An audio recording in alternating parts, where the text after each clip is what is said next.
സ്വർണം വിറ്റ് കിട്ടിയ പണം ദേവസ്വം ബോർഡ് സ്റ്റാഫിനും മറ്റൊരു നേരിട്ട് വാങ്ങാൻ ബുദ്ധിമുട്ടുള്ളവർ വിദേശത്തു നിന്ന് ഏതെങ്കിലും ആൾക്കാരുടെ സഹായത്തോടെ അവരുടെ അക്കൗണ്ടിൽ പൈസ വന്നാൽ അങ്ങനെ പിടിച്ചു നിൽക്കാം എന്നാണ് കരുതുന്നത്. ഇ വരട്ടെ, അത് സ്വാഗതം ചെയ്യാം. അവരവരുടേതായ ജോലിയൂടെ ചെയ്യട്ടെ. ഒറിജിനൽ ശബരിമലയിലെ ആ മോൾഡും മറ്റും വിദേശത്തേക്ക് പോയിട്ടുണ്ടായിട്ടുണ്ടെങ്കിൽ ധാരാളം പണം വന്നിട്ടുണ്ട്, കോടിക്കണക്കിന് രൂപ വിദേശത്ത് നിന്ന് വന്നിട്ടുണ്ടാവണം. ഇതൊക്കെ സർക്കാരിൽ നിന്നുള്ള നോമിനേഷനും സർക്കാരിൽ നിന്നുള്ള പോസ്റ്റിങ്ങുമാണ്.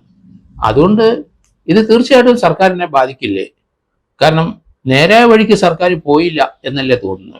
ആ ദേവസ്വം മന്ത്രി എന്ത് ചെയ്യായിരുന്നു? ഇത്രയും വലിയ തട്ടിപ്പ് നടക്കുമ്പോൾ അദ്ദേഹം നോക്കി നിന്നോ? അദ്ദേഹത്തിന് അറിയില്ല എന്ന് പറഞ്ഞ് ഒഴിയാൻ പറ്റുമോ? പിന്നെ എന്തിനാണ് ദേവസ്വം മന്ത്രിയായിട്ട് ഇരിക്കുന്നത്? ശബരിമല സ്വർണ്ണക്കൊള്ള കേസിൽ കേന്ദ്ര അന്വേഷണത്തിന് വഴി തുറക്കാൻ എൻഫോഴ്സ്മെന്റ് ഡയറക്ടറേറ്റ് അഥവാ ED രംഗത്ത് വരുന്നു എന്നതാണ് പുതിയ വാർത്ത. ഈ ഒരു വിഷയമാണ് ഇന്ന് ചർച്ച ചെയ്യാൻ പോകുന്നത്. Retired SP George Joseph sir ഒപ്പമുണ്ട്. ജോർജ് ജോസഫ് സാർ, ഈ ശബരിമല കേസിന്റെ FIR ആവശ്യപ്പെട്ട് കൊല്ലം വിജിലൻസ് കോടതിയിൽ ഉടൻ അപേക്ഷ നൽകാൻ ED തീരുമാനിച്ചതായി റിപ്പോർട്ടുകൾ വരുന്നുണ്ട്. ആവശ്യമായ രേഖകൾ ലഭിച്ചാൽ എൻഫോഴ്സ്മെന്റ് കേസ് ECIR രജിസ്റ്റർ ചെയ്ത് കേസിലെ കള്ളപ്പണ ഇടപാട് അന്വേഷിക്കാനാണ് നീക്കം എന്നൊക്കെയാണ് വിവരം. EDയുടെ വരവ് ശബരിമല കേസിനെ ഏത് രീതിയിൽ ബാധിക്കും? പുതിയ തലത്തിലേക്ക് കൊണ്ടുപോകുമോ? ED ഇൻഡിപെൻഡന്റ് ആയിട്ടുള്ള ഒരു അന്വേഷണമായിട്ട് മുന്നോട്ട് പോകുന്നത്.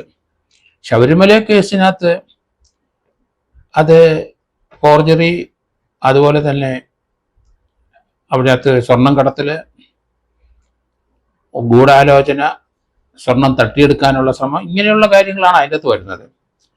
അതിൽ നിന്ന് വ്യത്യസ്തമായി ഇപ്പോൾ ശബരിമലയിലെ സ്വർണം വിറ്റതിൻ്റെ പണം പലർക്കും ലഭിച്ചിട്ടുണ്ട്. ആ ലഭിച്ച പണത്തെപ്പറ്റി അതിൻ്റെ സോഴ്സ് അത് നേരിട്ടാണോ അതോ വിദേശത്തു നിന്ന് അയച്ചു കൊടുക്കുകയായിരുന്നോ? അങ്ങനെയുള്ള ധാരാളം കാര്യങ്ങൾ ഈ കേസുമായിട്ട് ബന്ധപ്പെട്ടിട്ടുണ്ട്. സ്വർണം വിറ്റതിൻ്റെ പൈസ എങ്ങനെയാണ് ഈ ദേവസ്വം ബോർഡ് പ്രസിഡന്റും ദേവസ്വം ബോർഡും കമ്മീഷണർമാർക്കും അവിടുത്തെ സ്റ്റാഫിനും ഒക്കെ ലഭിച്ചത്? കാരണം സ്വർണമായിട്ടല്ല ലഭിച്ചത്, അത് വിറ്റ് കിട്ടിയ പണമാണ് വരുന്നത്. അതുകൊണ്ട് ആ ഒരു കാര്യം, പണം വന്നതിനെപ്പറ്റി തീർച്ചയായിട്ടും EDയുടെ ഒരു അന്വേഷണം ഉണ്ടാവും. ഇനി വിദേശത്തു നിന്ന് ഉള്ള പണമായിട്ടാണോ വന്നത്? കാരണം ഇവിടെ ഉള്ളവർക്ക് ഇതുമായിട്ട് സ്വർണം വിറ്റ് കിട്ടിയ പണം ദേവസ്വം ബോർഡ് സ്റ്റാഫിനും മറ്റൊരു നേരിട്ട് വാങ്ങാൻ ബുദ്ധിമുട്ടുള്ളവർ വിദേശത്തു നിന്ന് ഏതെങ്കിലും ആൾക്കാരുടെ സഹായത്തോടെ അവരുടെ അക്കൗണ്ടിൽ പൈസ വന്നാൽ അങ്ങനെ പിടിച്ചു നിൽക്കാം എന്നാണ് കരുതുന്നത്. പക്ഷേ അതൊന്നും വിലപ്പോവില്ല എന്ന് ഇപ്പോൾ എല്ലാവർക്കും മനസ്സിലായിട്ടുണ്ട്.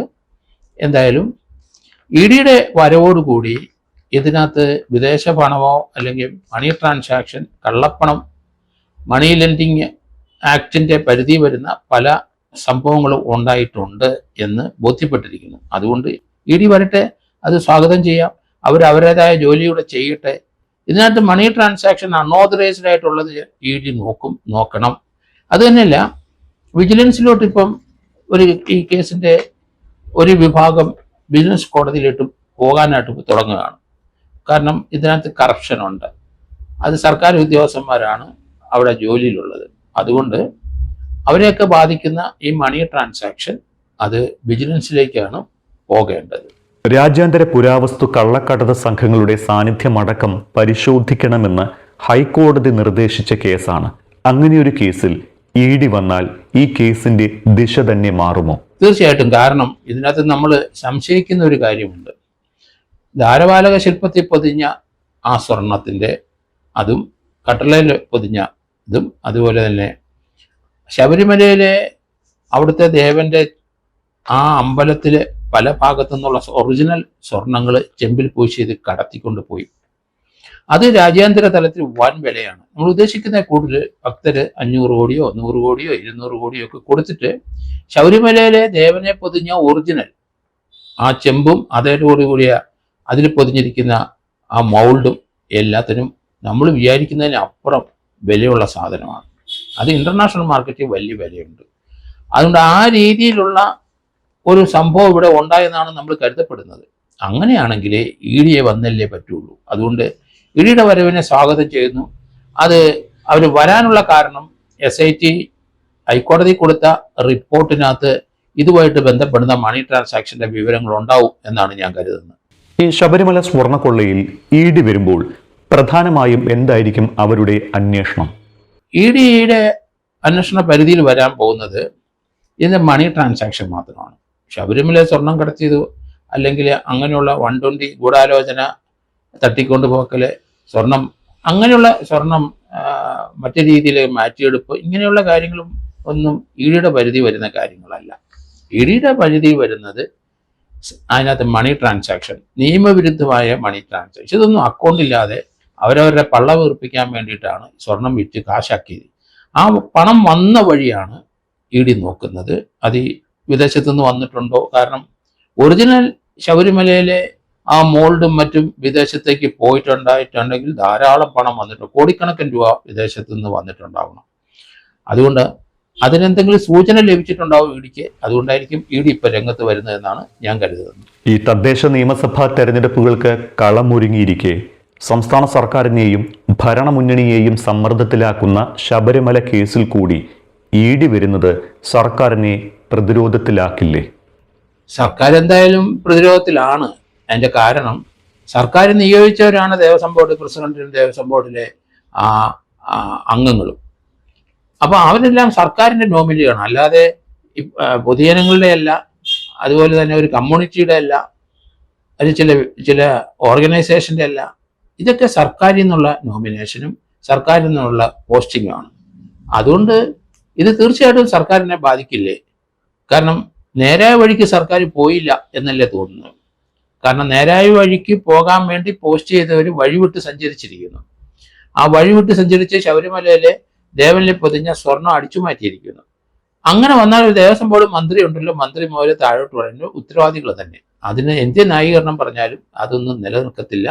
അതുകൊണ്ട് തീർച്ചയായിട്ടും ഈ ഒരു സംഭവത്തെപ്പറ്റി ആലോചിക്കുമ്പം അത് സർക്കാരിൻ്റെ ഇമേജിന് വളരെയധികം മോശമായ കാര്യങ്ങളാണ് വന്നു ചേർന്നിരിക്കുന്നത്. അത് ഇലക്ഷനെ ബാധിക്കുമോ എന്നറിയത്തില്ല. സർക്കാരിൻ്റെ ഇമേജ് ഏതായാലും തകർന്നിരിക്കുന്നു.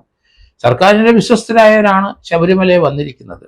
ഇപ്പോഴത്തെ സാഹചര്യത്തിൽ പഴയ ദേവസ്വം മന്ത്രിമാരിലേക്ക് അന്വേഷണം നീളാനുള്ള സാധ്യത കാണുന്നുണ്ടോ? തീർച്ചയായിട്ടും ഉണ്ടല്ലോ.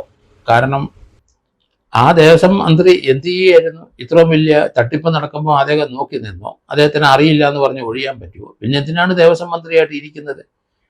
അപ്പോൾ അത് തന്നെയല്ല, ഇതിനകത്ത് ഏതെങ്കിലും രീതിയിലുള്ള ഷെയർ ലഭിച്ചിരിക്കാനുള്ള സാധ്യത വളരെ കൂടുതലാണ്. അതിലേക്കുള്ള എവിഡൻസുകൾ വന്നിട്ടുണ്ട്. അതിപ്പോൾ അറസ്റ്റ് ചെയ്തിരിക്കുന്ന മുരാരി ബാബു, സുധീഷ് കുമാർ, അങ്ങനെയുള്ള കഥാപാത്രങ്ങൾക്ക് അതേപ്പറ്റി അറിയാം. കാരണം ദേവസ്വം മന്ത്രിക്ക് വല്ല പണം ചെന്നിട്ടുണ്ടോ ഇല്ലയോ എന്ന് കൃത്യമായി അവർക്കൊക്കെ അറിയാം. അങ്ങനെയെങ്കിൽ അതിലേക്ക് അന്നത്തെ ദേവസ്വം മന്ത്രി ഇൻവോൾവ് ആണെങ്കിൽ ഈ 120 പരിധിയിൽ അദ്ദേഹം വരും. അദ്ദേഹത്തിനെ അറസ്റ്റ് ചെയ്യാതിരിക്കാൻ കഴിയില്ല. ഇനിയും ശബരിമലയിലെ സ്വർണം കണ്ടെടുക്കേണ്ടതുണ്ട്. അപ്പോൾ അന്വേഷണ സംഘത്തിന്റെ കാലാവധി നീട്ടേണ്ടി വരുമോ? തീർച്ചയായിട്ടും അത് ഹൈക്കോടതി ഇപ്പം തന്നെ 30 ദിവസം കൊണ്ട് നീട്ടി കൊടുത്തിട്ടുണ്ട്. അതുകൂടാതെ 98-99 മുതലുള്ള കേസ് അന്വേഷിക്കണമെന്നുണ്ടെങ്കിൽ ഈ SIT-യുടെ കാലാവധി നീട്ടിക്കൊടുക്കണം. അത് ഇപ്പോഴത്തെ ആ പ്രത്യേക പീരീഡിലുള്ള അന്വേഷണം പൂർത്തിയാക്കി ചാർജ് ഷീറ്റ് കൊടുക്കാം. അതേസമയത്ത് മറ്റുള്ള തട്ടിപ്പുകളെ പറ്റിയുള്ള അന്വേഷണത്തിന് പരിധിയില്ലാത്ത അല്ലെങ്കിൽ കാലപരിധി ഇല്ലാത്ത രീതിയിൽ അന്വേഷണം മുന്നോട്ട് കൊണ്ടുപോകേണ്ടി വരും. അത് കാരണം വിദേശത്തെങ്ങാനും ഈ ശബരിമലയിലെ കട്ടളപ്പടിയൊക്കെ ഒറിജിനൽ കടത്തിയിട്ടുണ്ടെങ്കിൽ അത് കണ്ടെടുക്കാൻ സമയങ്ങളെടുക്കും. അതുകൊണ്ട് ഇനിയുള്ള അടുത്ത കേസുകളിലെ അന്വേഷണം ഇതേ രീതിയിൽ വളരെ ഫാസ്റ്റ് ആയിരിക്കത്തില്ല.